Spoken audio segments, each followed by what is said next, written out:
माननीय सदस्य श्री चंद्रशेखर जी। धन्यवाद सभापति जी।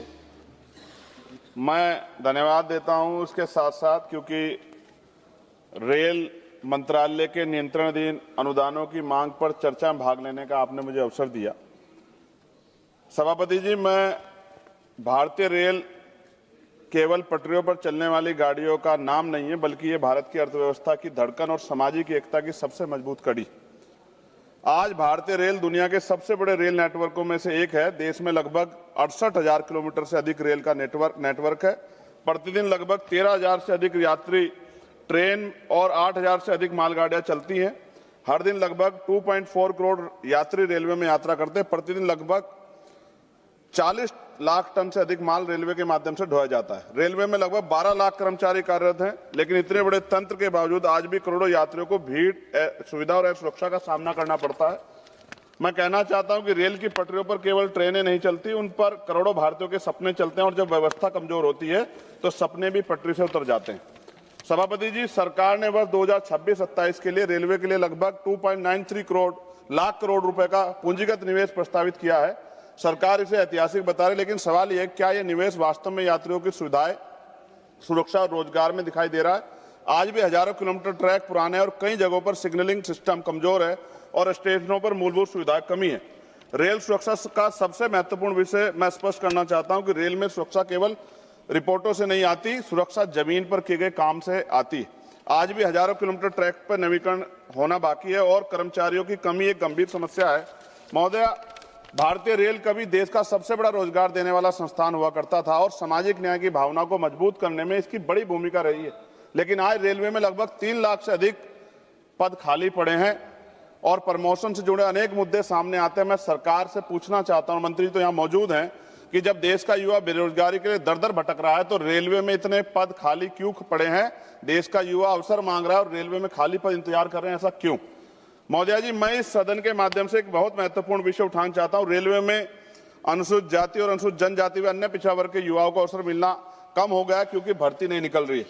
मैं मंत्री जी को से आग्रह करूंगा कि रेलवे में SC, ST और OBC के आरक्षित पदों को शीघ्र भरा जाए। भर्ती प्रक्रियाओं में तेज और पारदर्शी बनाया जाए।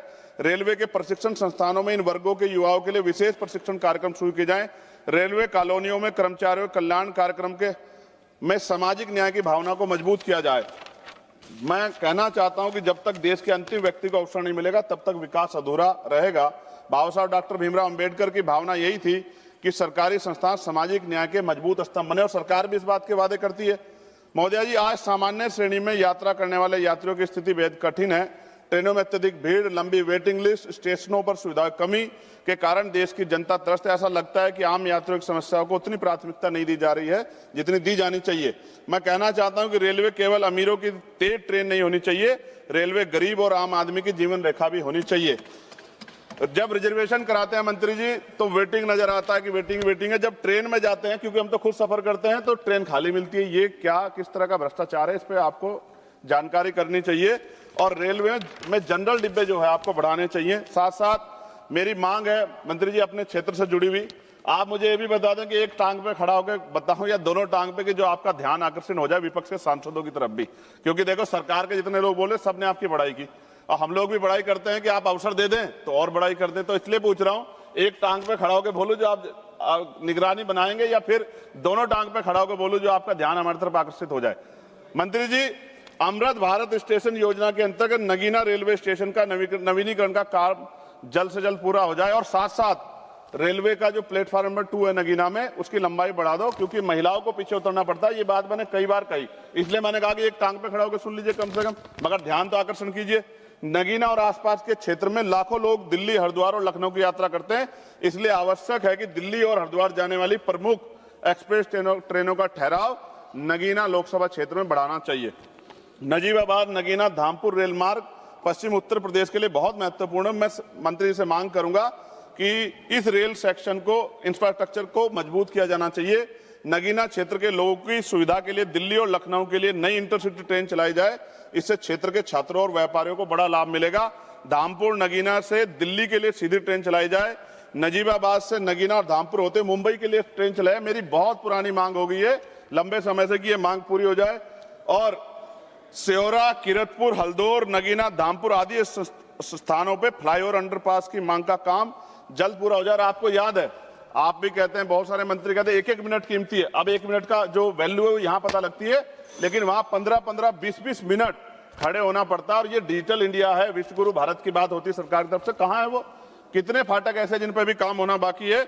मुजफ्फरनगर में शुक्रताल में जो बहुत बड़ा तीर्थ है मंत्री जी, गुरु गद्दी अखंड ज्योति सतगुरु समनदास जी महाराज की, वहां बहुत लाखों श्रद्धालु जाते हैं, उसको भी किसी कनेक्टिविटी से जोड़िए, तो इससे अर्थव्यवस्था में भी फायदा होगा और वहां के जो वहां मानने वाले लोग हैं उनको भी जो है वो भी आपका धन्यवाद करेंगे। अंत में मैं केवल ये बात कहना चाहता हूं कि भारतीय रेल केवल लोहे की पटरी पर नहीं चलती हुई, यह देश के विश्वास और उम्मीदों पर चलती है।